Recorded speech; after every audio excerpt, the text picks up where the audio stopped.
Hello everybody and welcome back to Across the Line. Welcome to our race review of the 2024 Australian Grand Prix. Once again, you are joined with your hosts, me, Tom, and the wonderful Zach. G'day. I need to get up more analogies for you and metaphors so I can describe you each time with different words and sayings. Less hungover. Yes. Than last time. Less hungover, but at least this time now we're tired instead because 4 o'clock was the time Lights Out happened here in the UK. Did you get up to watch it that early in the morning? I did. You did? Yeah, I did. Good man. Same here. Are we glad that we got up at 4 o'clock in the morning to watch the race? Yeah, I enjoyed it. I had a good time. It was good. I think usually with these early morning races, I don't know if you do this or any of our listeners or watchers, viewers. I'll wake up for a morning race. I'll sort of see what happens after like laps 1, 2, and then it's like, okay, Max is 3 seconds ahead. I go back to sleep. And I heard the words this morning, Max Verstappen has an issue. And that's when I sort of went from being half asleep to, right, I'm awake now. This is like, you know that meme of Squidward where his eyes are shut and then all of a sudden he's just like wired open? That's how I felt this morning. It's easily my favourite race of the season. Possibly some of that is that Max was out early, so you actually felt like there was a race on for first place. There's a few different incidents just going on. I had enough. Like, there was enough there to keep me entertained throughout. It's I do want to stress, I don't think it was actually a good race per se. I don't think there were that many overtakes. And I do think this sort of bodes into why Max's dominance has felt so dominant, because there's not been much action on track. So when we have Max not finishing, we get a different winner. We're getting change. We're getting something different. So that's something to be celebrated. I think Martin Brundle said F1 needed this today because it was becoming a little bit stale with Max winning all the time. This dominance is no fault of his own. He's driving amazing. The team is, fully behind him. They've given him a great car. But yeah, Max DNF. Let's talk about that. That was the main talking point, I'd argue, for the race today. Really did change things up. Yeah. I didn't see it coming though at all. I didn't expect that Red Bull to have an issue like this so early on in the season. No, and it seemed like a bit of a rogue one because it was the rear right brake. Yes. That seemed to be the problem. I saw Max do his interview saying that it didn't disengage, so therefore it was just building up heat and getting hotter and hotter until eventually we saw as it's going down the pit lane, it fully exploded. Yeah, big cloud puff of smoke. black smoke. And it was obviously on fire by the time it did limp home to the pits. I at first thought when he's coming back to the pits, part of my brain went, it's Red Bull will somehow get him back out on track. And then I saw the flames and I was like, okay, yeah, no, that's it. And in a similar vein, it's one of those where, like the meme of the gamer sitting up in his chair. It was like that. And I was like, oh, okay, what's going to happen now? I remember just going, like, making an audible noise and being like, oh, intrigue, this is going to be different. This is going to change things up massively. And it did. It really did. We got our first new race winner, our second race winner of the season, 3 races in, with Carlos Sainz, who had a amazing weekend, absolutely faultless, especially considering there was conversation of him not even being on the grid today. Yeah, honestly, like that, I think I expected Sainz to do well after, because he'd obviously got the overtake done before Max had eventually sort of limped it back to the pits. And you're thinking, okay, I don't think anyone expected the lead that he eventually would run away with. I think that was a surprise. Like, he got at a certain stage, was it 20 seconds clear of He managed to get a full pit stop and not lose position. He got first and he didn't lose it, which is crazy. Really good. In equal machinery. And I think it also possibly shows how good clear air is in these cars. Yes, I agree with you on that. It's also the fact that you mentioned he had this buffer. The undercut was more powerful here. So most people who pitted beforehand would usually get the jump on those in front of them. Carlos didn't have to worry about that with Charles being behind him. There was about a 6-second, 5-second sort of delta gap between them. Yeah. It was a nice cushion, and yeah, he just breezed right through any issues that faced him. I was genuinely disappointed with Charles. He is meant to be the golden at least, boy of Ferrari. Yeah, and the fact that they've gone right out of the drivers who Lewis is going to come in for, we're not going to renew Carlos's contract. We're happy to see him go as long as we keep Charles. Charles should be the main driver there, but I think we've seen more from Carlos than we have from Charles in the last 2 years. I think it's a mindset sort of thing. Carlos hasn't got a contract for next year. He needs to show off. You know, he's the gloves are off. He's showing everything that he is capable of. And this is the guy that he is the only driver of the last 23 races to have beaten Max twice. The other driver is Perez, but he's in the same car as Verstappen. So, but just on that, you're Charles Leclerc and a 7-time world champion is coming into your team. And I know Ferrari constantly say we don't have a number one and we don't have a number two driver. Yeah. But you've got to be thinking, there's a 7-time experienced world champion coming into my team. I'm going to get knocked down a peg if I don't step it up. Yeah. So I know there's pressure, or there's maybe Carlos is trying to prove himself, but Charles should be trying to prove himself as well. And I know he's got a second place. Oh, was it? No, third place in Jeddah, sorry. But he should be capitalizing. He should be capitalizing on this opportunity. Max is out of the race. Charles should be the one going, all right, I'm going to take full advantage of this. And he's not. It was Carlos today, and it wasn't close. It wasn't like he kept up with him for the most part. Towards the end, Lando was chasing him down. Yes, precisely. It was the fact that 1-2, I don't think at any point throughout the race did I really feel like this is going to be... Well, that's a lie. Let me rephrase that. I think that 1-2 that they got towards the end I felt was going to be a bit more guaranteed. But at the start, I didn't think that was going to be a guaranteed 1-2. I honestly saw some issue with Ferrari possibly having one of their master plans, plan F or H, whatever. And it ends up being Carlos win, and maybe Lando could sneak into second. But yeah, Charles, again, in equal machinery of that of Carlos, and he wasn't able to close that gap. He wasn't able to fight him as much. And I don't know if the team may have had a word with them both, saying, right, we're not going to have you two race. We don't want to lose, what we've got here, a 1-2 finish. So the highest highlight of the race was the Ferrari being clearly the most dominant car this weekend. A point I do want to bring up quickly just before we move on to some other highlights and positives of the race. I don't know if you'll agree with me on this, and I don't know if any of our viewers or listeners will as well. I said this before we started filming. I genuinely think that the pace of the Ferrari today would have still beaten Max even if he didn't DNF. I think Carlos still would have beaten Max even if he was in the race at the end. It might have been closer, but I just feel like Max in that Red Bull is so quick that even at least his claim was at the start of this race, it was from the first turn his incident with the car started. Yeah. He kept the lead up to lap 3 with what he was claiming was a right rear brake locked on, and he still kept ahead for 3 laps.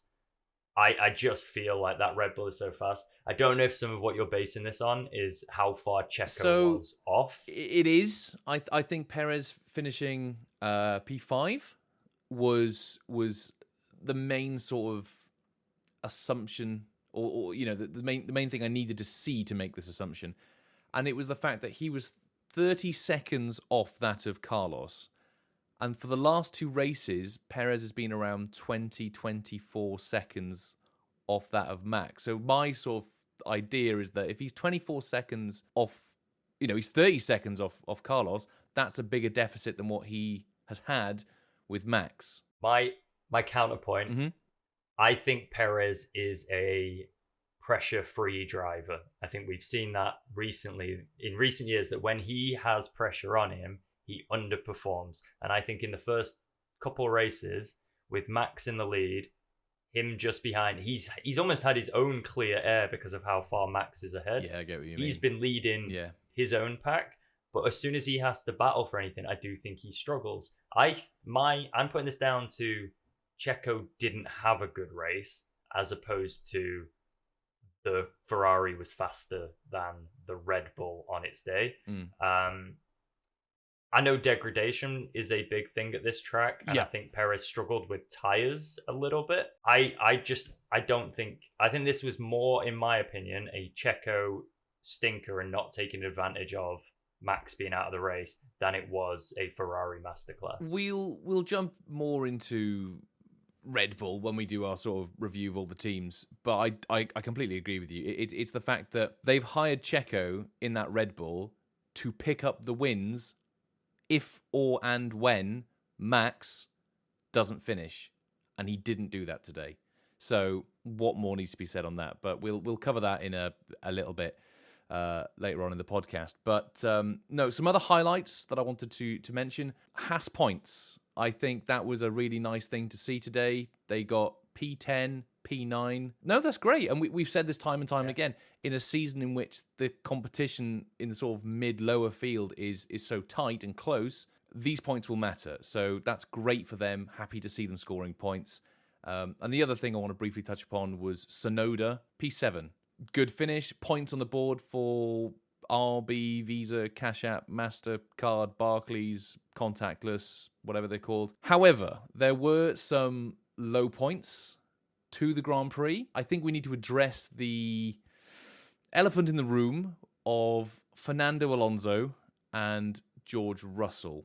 For those who may not have seen the race or aren't fully aware, George was chasing down Alonso, and Alonso allegedly brake-checked George, which led to him going off and crashing on the final lap. It's caused a little bit of controversy and upset online. I've seen two sides from this argument of people saying what he did was wrong. He's clearly brake-checking George, and others saying that it was harsh, fair racing. I'm curious to know what you think of the situation, Zach. I don't think he brake-tested him. I know we obviously just had a bit of a chat before this, and the telemetry was brought up how his braking was different in that incident than it was on previous laps. For me, I don't think it was a deliberate attempt to brake test. I think it was probably defensive racing gone maybe a little bit wrong. Fernando, I don't think is that driver, at least not now. I think he also is on very good terms with George outside of the cars. He's not going to want that. I think he's become quite an experienced head, but he is an incredible defensive driver. And I think that this kind of thing probably happens a little bit more commonly in the races that doesn't result in an incident. As it has resulted in an incident, it's not being seen as defensive driving, it's being seen as brake testing.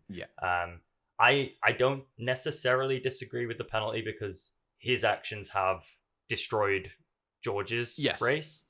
So I don't disagree with the penalty. I don't think it was deliberate. I don't think it was an attempt to keep George back. I agree that I don't think it was deliberate, but my biggest takeaway from this was just how stupid, I can't think of a better phrase or word right now, just inconsistent, just how moronic the FIA were during that situation. Now, there was audio clips of George saying, red flag, red flag. He was in the middle of the track on his side, so he couldn't see any car that was coming effectively underneath him at a corner in which drivers are doing a minimum 90 miles an hour during a race to anything over 120. It's a fast part of the track, and he was terrified. I mean, I messaged you this morning and said, how have they not red flagged that? My reason being, he's in the center of the track. I think hearing the fear in his voice on that radio message, which we didn't get at the time, we got that after the race. Yes. But it was some of the clips of just the drivers. There were marshals on the track. There were people on the track. they were driving past the incident, just kind of slowly veering around it, like you would if there was a car accident on a road just outside. Like, I think the FIA went, right, the race is almost done. It's the last lap. If that happens on any other lap, Yeah. they red flag that race. Yeah. In an instant, they Yeah. red flag that race. They just didn't want to potentially go, oh, standing start or finish under a safety car. They didn't want to drag it on. No. And I think that as a result, they put a driver safety on the line, because all it takes is for one driver to lose the car in the way that George did, and you've got a serious incident on your hand. The FIA has been a topic of conversation, I think, arguably since 21, since that infamous Abu Dhabi incident where Michael Massey ended up leaving. There's always been a level of inconsistency with them since this sort of new era, and I don't think any of us as fans have ever once probably gone, oh yeah, that's a good idea from the FIA, well done them. I just think it's building up to something. We know there are drivers and there are teams that aren't in favor of sort of necessarily the decisions that they are making. So I think it's only a matter of time until something's going to happen. I mean, at the end of everything, the thing that should always take priority in this race is the safety of the drivers. 100%. What they do is extremely dangerous. Yeah. It is entertainment, but it's extremely dangerous. And that needs to come first. Even if it's against the entertainment of the race, or it might cut down excitement, it doesn't matter. Driver safety first. That's the priority. Everything else comes after. And I don't think that was the case today. No, 100% with you on that. So, yeah, that's what I would argue was the lowest point. There are a few other points that I've written down, but I think it's time for us to jump into the Constructors' Championship and have a little talk about the teams and their performance over the whole weekend. So, in 10th place, with 0 points still on the Constructors' Leaderboard Championship, whatever it's called, Alpine. 10th place. Can we do them and 9th place together? Yes. Or am I mistaken? Who ninth place is? We can do that and 9th place. We can do Kick Sauber as well. So Alpine and Kick Sauber have got 0 points on the Constructors' Championship. A rough weekend for both of them. I was just going to say, I think this race today was a constant of them trading places on who could have the worst race. Because for a period of it, Alpine looked like they were going to have a good race. Gasly was up to 6th. Yeah, up to Ocon 6th. Wasn't far away from the points. Nope. Things were looking decent. It was like, oh, that's interesting. Even commentary, I remember touching on it, going, this is nice for Gasly that he's able to actually race. Things were looking promising for Alpine. And then they weren't. But on the other side, Kick Sauber, every single time it got to the pit lane and they cut to the Kick Sauber, something hilarious was happening. Even when they were bragging about their good pit stop, it was a 5-second pit stop, and Bottas was investigated. It's worrying to think about this team is going to become Audi, and I know they're going to have a full buyout now of the Sauber team, but if this is the level that they're performing at now, if I was Audi, I would be running to the hills because the performance is shocking. I don't understand how they can celebrate a 5-second pit stop. It was something to do with their wheel nuts, wasn't it? They had an issue with their wheel nuts. I think Ted Kravitz mentioned that in the pit lane, but it was a bad weekend. How does that consist? Because it was in race 1, Bottas 30-second pit stop. Race 2, Zhou 15-second pit stop. Today, I think both of them had 15-second pit stops. Because of these issues, I don't think we've actually seen true race pace from the Kick Sauber because their pit stops have become such a hindrance.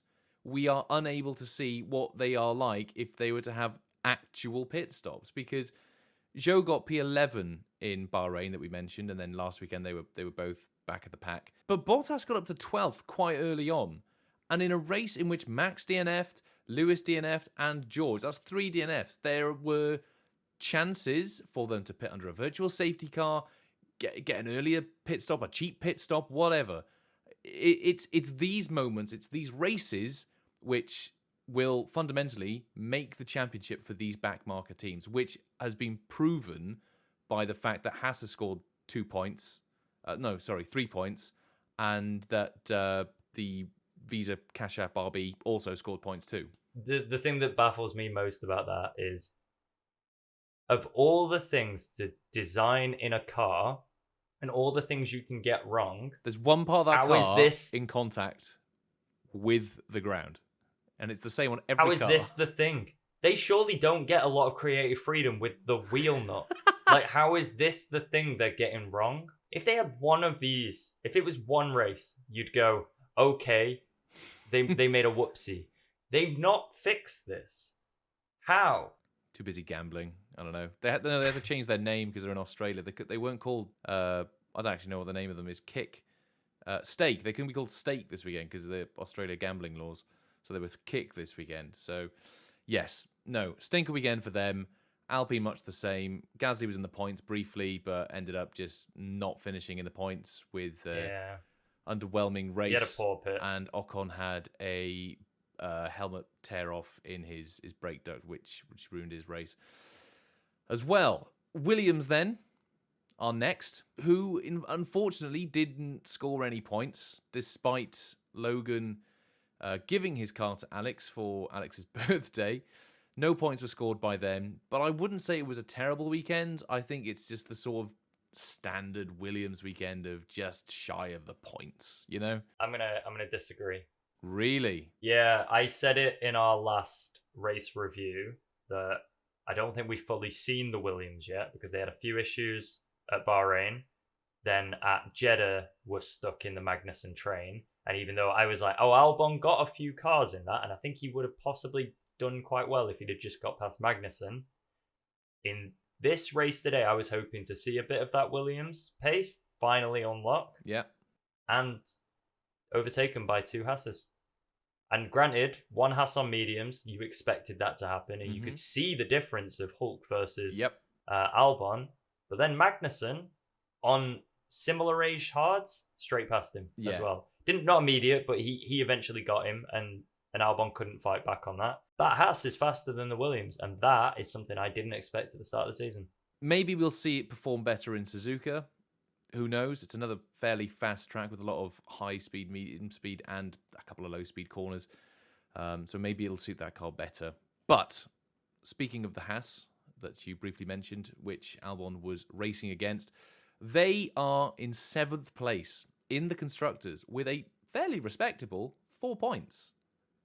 They've won me over. I'm happy to see this. The new boss is doing fantastic. It seems he's playing his cards well. He's got his drivers. He's got the team functioning. They're well oiled. They seem to not have any pit stop issues, which they seem to have had in the last few years here in Albert Park. But no, none of that today. It was a solid race for the Haas. No crazy drama.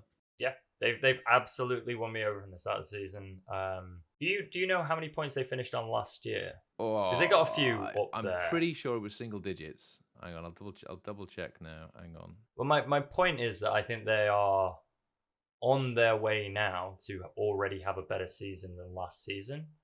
And we've touched on several times how hard it's going to be for those lower teams to score points. I think that they are well on their way to actually being the top of those teams. So last year, Haas scored 12 points. They are on 4 currently.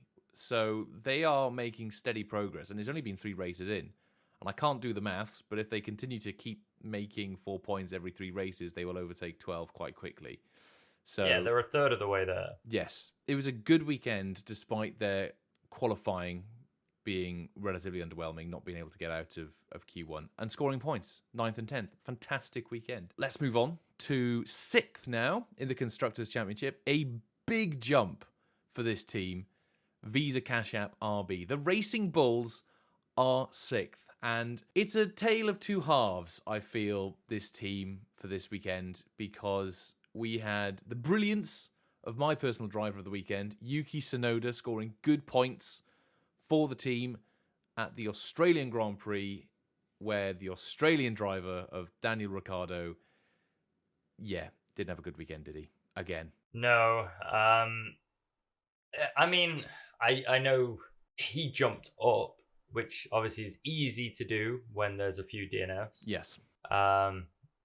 He started last, did he? So, yes. He got his lap deleted. Daniel Ricciardo qualified 19th, but I think he was bumped up to 18th because Zhou started in the pits because he had a damaged front wing and it was different spec, yada yada.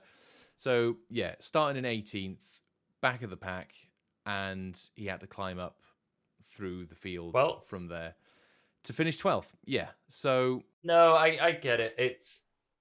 There's a little bit of promise there. I know the team principal went on the radio during the race, said that Daniel has climbed up.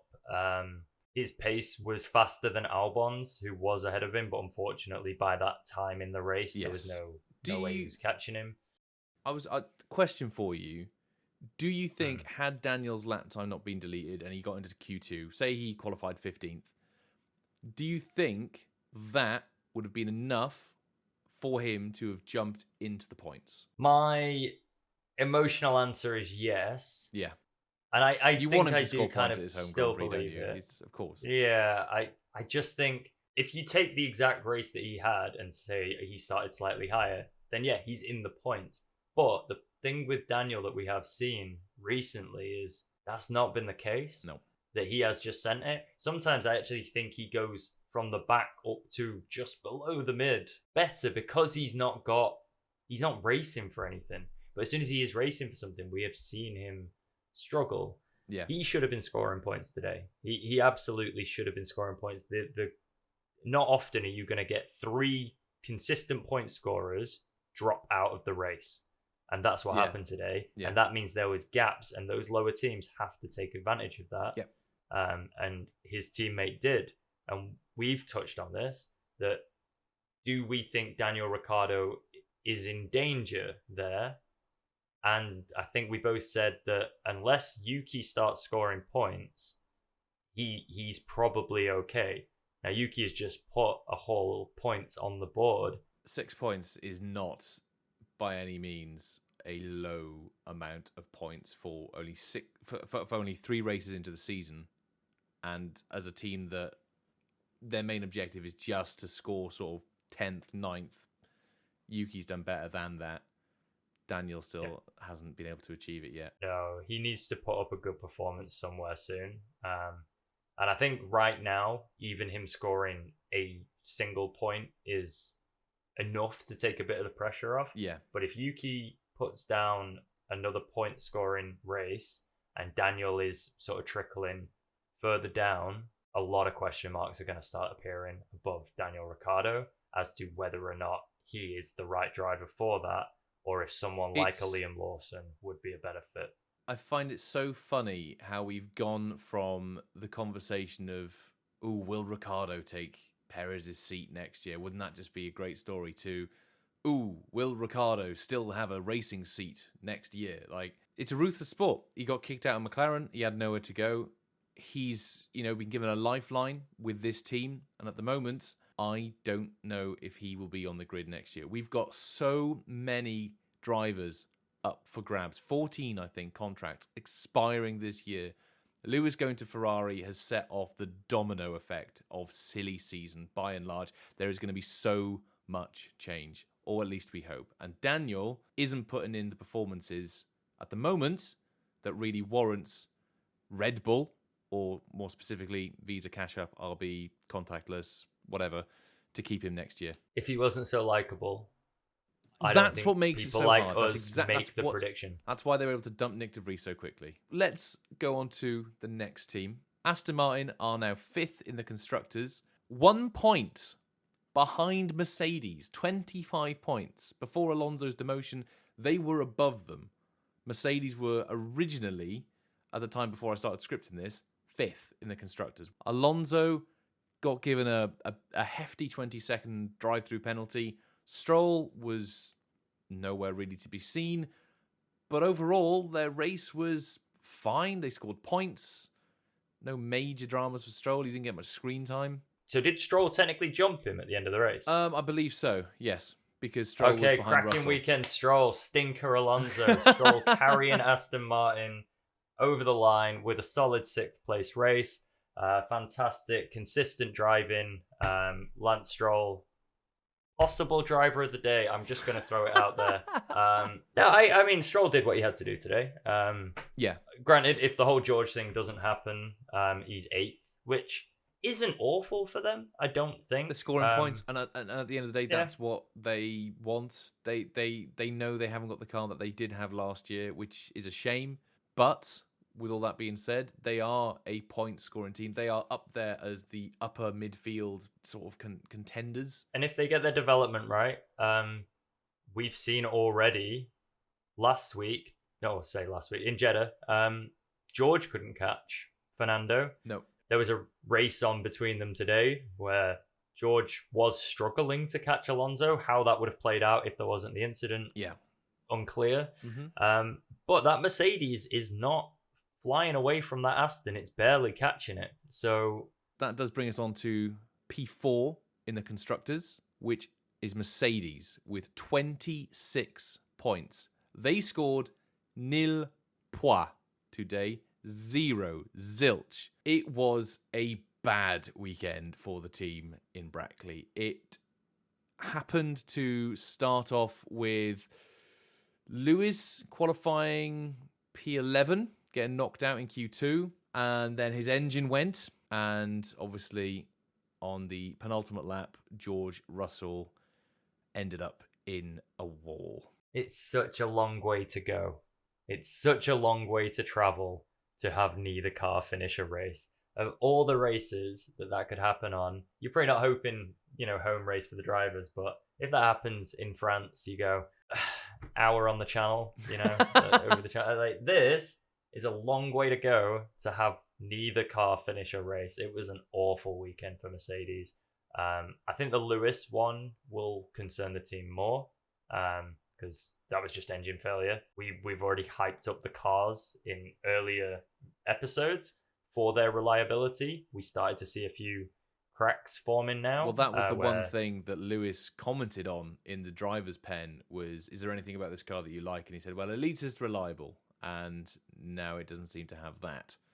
So yes, they've really struggled this season, I feel. And I just want to bring up, they've got this new philosophy with James Allison, who has sort of helped pen this design along with the other members of the design engineering team, whatever. This is their least successful car that they have built to start off any season. They had a car last year that was more successful, and the car in 22 won a race. And that thing was driving on a trampoline. It was a bouncy castle on wheels, was that car. And it's, all right, teams have developed, philosophies have changed, and these engineers and designers have sort of understood these regs much more than what we knew back in 22. But Mercedes, I do not think, are anywhere near as competent as what they were last year or 22. No, I agree. I think they tried to copy some of the aspects of the RB19 unsuccessfully, and then just to rub salt in the wound, Red Bull took some concepts from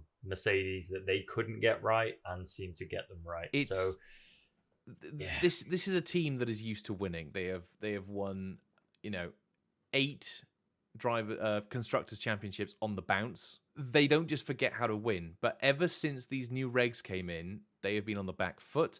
They then midway last season had a big update to introduce side pods, and now this season they've started with an entirely new concept. 3 seasons in to these new regs where they are getting reset in 2026. It just seems that this is a snowball effect, and it is getting bigger and bigger, and I cannot see at the moment light at the end of the Monaco tunnel. No, it's not good. It's rough because even before George DNF'd, I think he was running P7. Mercedes have an empty seat, and race by race, that looks a lot less appealing to top drivers.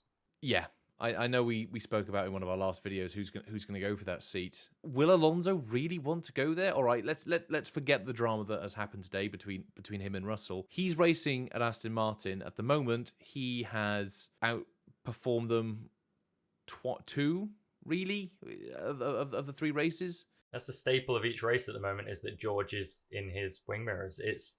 that Aston can outperform that Mercedes. And it's realistically, for Mercedes now, going to be much harder for them to convince, especially someone like Max Verstappen to go there, who I don't think will move to Mercedes at all. But someone like Alonso, who's known for jumping ship, how can you convince a top-tier driver like that to join your team that is evolving backwards? Someone like, let's argue, Ocon or Gasly, who are in an Alpine, that looks a little bit more appealing to them because there's a chance for them to possibly score points. And if Mercedes, who, as I mentioned, are a championship-winning team, do get their stuff together, there is a potential then for them to go on and win races with. So that's the predicament that I think that they find themselves in at the moment. Their car isn't great, and I think this will have a knock-on effect for who they sign for next year. There's a lot of drivers that we named that I don't think are looking at that seat and licking their lips and going, oh, when Lewis went there, he was promised the direction of that team. He saw things of what Mercedes were doing. Yeah. They, year on year, cannot figure it out. I don't think their reset comes until after 26. I don't think they get back to the front. Well, this is the thing. I wouldn't argue that they're a front-running team at the moment. I'd argue that they have arguably been demoted to that of a midfield team. I mean, we may as well jump on to third in the constructors, McLaren, because it kind of brings us on nicely to this team. McLaren have made that step. They, I would argue, have moved up to a front-running team. They got a podium today. Last year, they got numerous podiums with Lando and Oscar. Oscar actually winning a sprint race. McLaren this weekend were best of the rest. So let's talk about that. Let's talk about the race that they had. Lando, Oscar, P3, P4. There was even a slight, if it was just a little bit closer, Lando was catching Charles, and I personally, and it was just one of those that it's like, oh, a little bit more, and we actually have a near perfect race. Yeah, they had a good weekend. I don't think if going into this weekend, if you'd have said to Zach Brown, you can have a third and a fourth place at Australia, you'd have bit your hand off. Snapped your hand off. Yeah, exactly. Yeah. Not to boast or gloat or anything, I did say in our race predictions that Lando would have a good weekend after seeing their fantastic. But not on your podium. We can not on your podium. We'll get to that later on, but yes, Lando P3, fantastic result for him. Oscar had a good race. He went wide on the penultimate corner. I think he locked up, and for some reason they didn't box in that lap. They boxed in the lap after, so he lost even more time. And it's probably just because the time it took to radio him there and then, it would have been more confusing. But no, solid race for Oscar. P4 at his home Grand Prix, considering what he did last year. I imagine he will be elated. I've seen some TikToks and some Twitter clips, or Twitter formerly known as whatever. The crowd was fantastic. It's something that I loved from Silverstone last year. The atmosphere, it sells you on the sport, really. And it was nice to see him getting a nice P4. Would have been nice to have gotten on the podium, but no, it wasn't meant to be. He's jumping up in doubles, so he finished 8th last year in Australia. It was his first points in F1. Yep. 4th today. And he's going to win it next year. Oh, no, sorry. Second, then he wins it. 2 years. 2026, Oscar will win the Australian Grand Prix. That's our prediction. You heard it here first. That's McLaren's weekend. Solid for them. Penalty-free. Good job, McLaren. Second in the Constructors now with 93 points. A huge jump for this team to get up to this close now to Red Bull.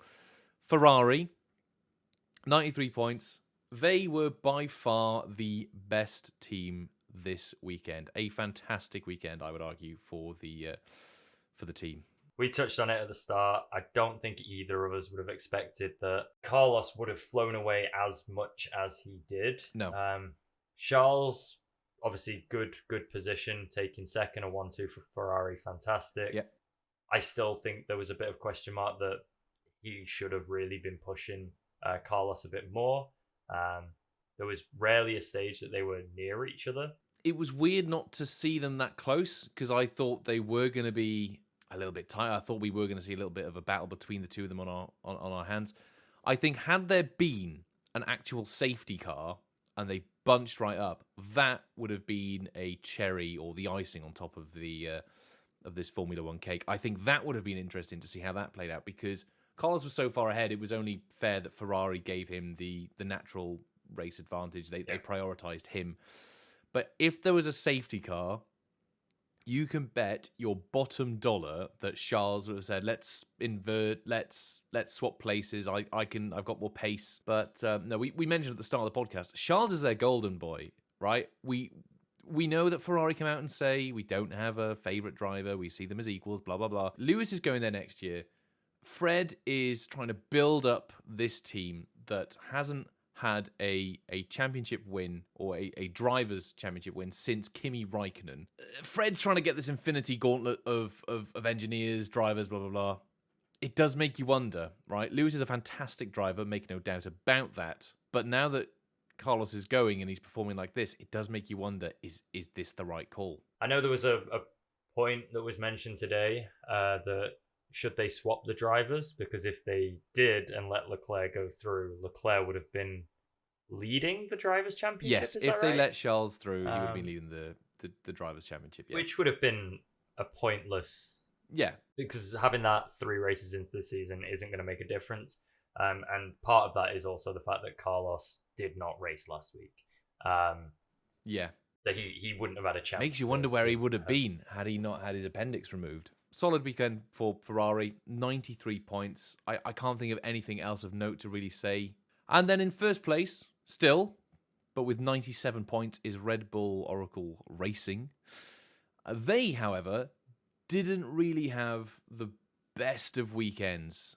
They came into the free practice sessions where the car didn't look that great. People thought, okay, maybe Ferrari do have a chance. Turns out they did. But then when it came to qualifying on Saturday, Max just storms away, puts it on pole, and we thought that would be the end of it. But thankfully, it wasn't. Thankfully, if you're not a Red Bull fan, apologies to our Red Bull fan listeners out there. It's a shame he didn't go on to get 10 wins again. Concerning with what happened, I think it appeared to be a bit more of a freak thing. It's not like this is when you look at an engine failure and you go, yeah, is this a reliability issue? This looked like it was just something went wrong. That was it. I don't think this is going to be a recurring thing with Red Bull. It's also a point I want to mention in that Max didn't seem bothered in the interviews afterwards. He didn't seem frustrated or angry. He seemed very chilled, very professional. And you know for a fact, I'm calling it now, before we even get to Japan, we've seen any of the cars in Japan, I know for a fact that Max is going to come back for the next race and just absolutely obliterate everyone. He is going to make sure that that floor is fully swept and that there will be no crumbs left. He will just destroy it. So on to the other Red Bull. Not a good race. So first things first, he didn't get on the front row again in the Red Bull.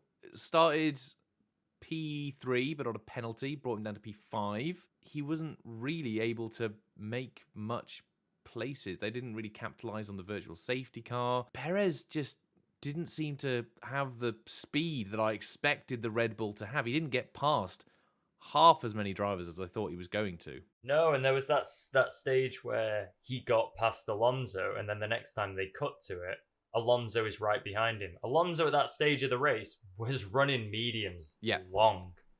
Yeah. Checo had pitted on too hard, and he couldn't shake Alonso. He was still within DRS range, and you're thinking, well, what is happening there? Checo should have just gone. And you know that if that's Max, he disappears down the road. Checo really seems to struggle to get the most out of that car. It's the fact that Max wasn't there. Checo needed to be the wingman, and he wasn't. He wasn't there to get those podium places, the P1s that Red Bull expected him to pick up of when, Max DNFs. Not even just for the team, for himself. He should be going, right, the guy who always beats me is no longer on the track. Yep. This is my opportunity to pick up silverware. And he didn't take it. And it was not even like it was close. He was way off it. It looked like he had pace to start with in the first few sort of, first third of the race. But then towards the end, it just dropped off. All that pace was gone. He didn't seem to have any of the pace that it looked like he was going to have at the start of the race. Yeah, bananas. I can't believe he didn't get a podium at least. I think I even tweeted out this morning, like, oh, here we go. Ferrari going to mess up their strategy just to give Perez the win. But no, it wasn't to be. That's the top 10. Let's move on to our predictions then really quick from the other day, our race predictions. Pole position. I said for the race was going to be Charles Leclerc. I was wrong. You said Max. I did say Max. And surprise, surprise, you were correct. Podium winners. I said Perez was going to be third. Who did you say? Carlos. P2, I said Charles. I got that one. I got second. Yep, yes. I said Charles. P1. We both said Max. How wrong Both said Max. were we? We both said Max, yeah. Okay. We couldn't have predicted that. That Max was a safe bet. It was the safe bet. And yeah. it was unfortunately the wrong one. So there we go. Biggest winners of the weekend. Who did you say? Daniel Ricciardo. Yeah, that wasn't right. That's wrong. Yeah, no points for you there. I said Ferrari. I'll give it. Yeah, I can't argue that seems to be the correct answer. Biggest losers of the weekend. Now this is a little bit more up for debate. I said Alpine. I said Kick. I would argue that we could give each other points here, but I think Mercedes are the biggest losers overall. Yeah, you get two cars not finishing. As soon as George did go out, I thought it was on a knife edge. Yeah. As it was going towards the end, I was keeping our predictions in my head. I thought it was on a knife edge. Whoa, Lewis out, George finishing seventh. I was like, okay, they're not going to be the biggest losers. And then that happened, and I'm like, okay, right, both of our predictions towards Alpine and Kick Sauber, out the window. It's Mercedes. They're the biggest losers. Yeah. They flew halfway around the world to score no points. Basically not show up. Nope. Biggest news story of the weekend. I said that Alex Albon taking Logan's seat was going to be the biggest story, and I don't think it was going to change. I don't think I was necessarily wrong there. You said George and Lando were going to collide. Yeah, and I got half of that right. You can't just George collided with get George. half a point. George collided with George. So like 50% of that happened. If you give me a point for the Alex taking Logan's seat, I'll let you have half a point for that. I don't think that. I think that story died after the weekend. So what was the biggest story of the weekend? Died. I think it was the Alonso George incident. Yeah. Okay. No. Yeah. Okay. I don't think throughout that race we heard Logan mentioned once. Because he wasn't there. He went home. Yeah. Okay. No, I won't score a point for that. I'll agree with you that the penalty with Alonso and George was a bigger story. Last two questions then. We said that there was going to be a safety car. And weirdly, there wasn't, despite the fact that there were DNFs. There should have been. I said 2 DNFs. And you said 4. Right, hear me out as to why I'm not that far off with that. 16 cars finished that race, right? So that was one avenue to my 4. Obviously, I'm not counting Logan not being there, so there was 3. Ocon, with a tearaway in the brake, heating up, that car was smoking at one point. All that would have taken. I wasn't far off with 4. There was possibility for 4 to happen. Yep, no, that's wonderful. That's great. I get nothing. But you get nothing. I know. I get you nothing. lose. Good day, sir. So not a good week for our predictions there. But that pretty much sums up our review of the Australian Grand Prix for 2024. Was it a good race, Zach? Was it the best race we've had this season? It's the best race this season, yeah. So far this season. Yeah. Hopefully, we can have more race winners other than just Max and Sainz. But who knows? Sainz' dominance could drive fans to get really bored of the sport quite quickly, if I'm being honest with you. Who wants to keep seeing Sainz win all these races? I mean, come on. I don't know if my sarcasm's coming across there on the audio Spotify version of this, but there we go. So yes, thank you very much for watching, everybody. The next race is in Japan. Do we think Japan is going to be a good race, or is Max just going to crush the competition? Both. Ooh, a good race with Max crushing the competition. I think Max will win it, but I think it'll be a decent race. Ooh, okay, nice. I like that. Do you think rain? We've not had rain yet. We've not really had a track that can have rain yet. No. We've had some hot countries. Let's have some rain. I wouldn't mind some rain. Not too much rain. Just a little bit of rain. Just a bit of drizzle. On and off. That's my favourite, where you have to keep changing tyres. Get Bernie Eccleston's idea. Put the sprinklers on the track. That's the best way to go about it and improve the sport. But there we go. Thank you very much for watching, everybody. Zach, any final words? What should the viewers do to the bell this week? Should they just Don't subscribe? know, I'm really blurry. Focus. Unblur the bell. Unblur the bell. There we go. So thank you very much for watching and or listening, everybody. We will see you with our predictions for the Japanese 2024 Grand Prix in a few days' time. But until then, goodbye.